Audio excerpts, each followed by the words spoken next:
Hi, I'm Indya Calhoun, and I chose to study here in the Purdue Polytechnic because of the college's immersive hands-on approach to learning. It suits me perfectly because I'm a visual learner, and learning by doing is how I absorb material best.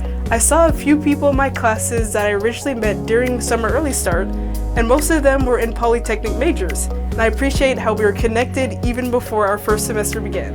They kept me notified about important events at Purdue. And although I've had a mostly good experience as a woman of color at Purdue, I did experience racism here from one person. I navigated the situation by directly addressing it with that person, who thankfully was receptive to my feedback and ended up apologizing. I joined the Minority Technology Association, which is a club specifically for individuals of color interested in technology. I am beginning to find my place at Purdue and in the Polytechnic. And one word of advice: never let fear stop you and always be yourself.